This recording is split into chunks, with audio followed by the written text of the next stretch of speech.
Good evening and thanks for joining us. Arguably one of the biggest games for the Border Kings, making it all the way to the finals, and it was a nail-biter. I was listening to it. Yeah, I was on pins and needles the whole time. It was a fantastic game. We'll have plenty of highlights and more in sports. And Gerard, still fairly decent weather. What can we expect over the next day or so? Well, when you say decent, plus temperatures or highs across the region, even though the wind chill was at about a -18 early on in the morning, but just after lunchtime it was just not a factor to be considered. What are we looking for later on this evening? There's a little possibility of we may see some flurries, may linger on into tomorrow, but having said that, beautiful conditions right across. 64% is that humidity. The wind's gusting though, so that may have made it just a little bit unfriendly. But having said that, of course, we got to a high today of about 2, just at about 2 o'clock. For Cold Lake and area, it was 3. For the Battlefords, +3 as well. And as I said, the wind's gusting maybe a bit more in our area. And as we compare it across the region, those clouds are building up slowly. The possibility of some flurries later on in the evening, on the overnights for both ourselves and the Battlefords, but we'll have the full details coming a little later in the cast. One person is dead after fire ripped through a Glassland home yesterday. At this time, police are still trying to identify who the victim is. RCMP released this picture of the fatal fire. The investigation is ongoing, but police say the blaze doesn't appear to be suspicious. Businesses and residents in and around Lloyd Mall will have their water shut off this coming Wednesday as the city works to repair a water main line valve. The work was scheduled to begin early this morning, but those affected were told the job was delayed. That would have required that there was some loss of water service over the Valentine's Day, and we're working together with some businesses to delay this repair conditionally as long as the leaking valve continues to leak in a controlled way. The repair will happen along 42nd Street and 54A Avenue. Water will be shut off to Safeway, Zellers, Fellowship Village, and several other businesses and residential properties. There's a valve that is leaking that started leaking as a result for another repair to the water main itself, and so now we're going to be going in and making that repair to the valve. Morrison adds additional system upgrades were done over the weekend to ensure a few of the seniors' homes in the area wouldn't be affected. Decreasing surgical wait times continues to be a top priority for the Saskatchewan provincial government. Its goal to give all patients the opportunity to go under the knife within 12 months' time. One way the province is trying to achieve this is by an online specialist directory.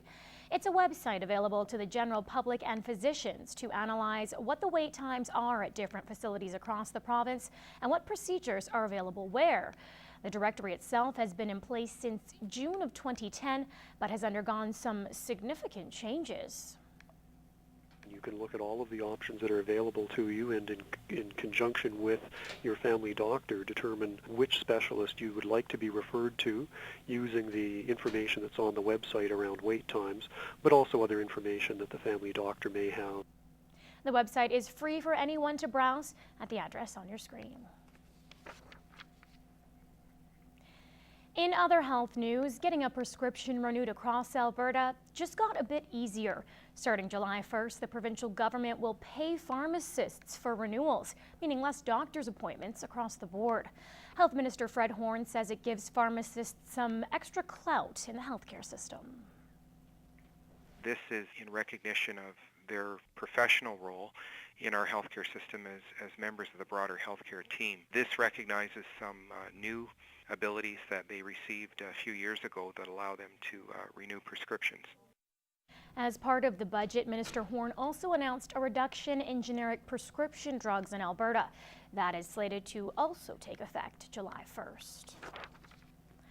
Well, you may start noticing blue bags throughout the sidewalks of your neighborhood. It's part of the new curbside collection program here in the border city. Elise Cox has that story. It's time to make the switch. The new blue bag recycling program has started, and they're getting residents to switch from using blue bins to blue bags from a Sherwood Park-based program called Evergreen Ecological Services. When the previous contractor advised the city that they could no longer continue operations, the city asked Evergreen Ecological if they could roll a blue bag pilot project that they were completing in Lakeside out to the entire city, and fortunately they were able to do that. So what does this mean for B. Fisher Enterprises, the previous contractors? Ted Hollington says just because they're not doing the curbside pickup anymore doesn't mean they're not recycling.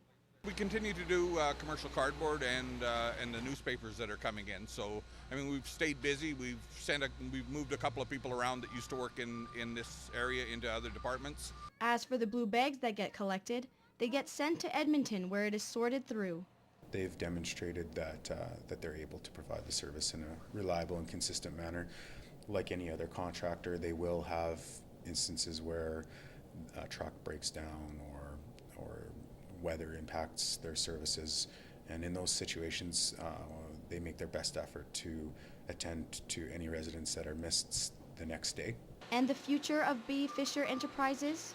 It's really up in the air right now. We're continuing to look. We continue to do the cardboard for the city, and it'll all play out over the next few months, and we'll end up somewhere. B. Fisher also continues to accept other recyclables for those living in apartments who cannot participate in the curbside collection.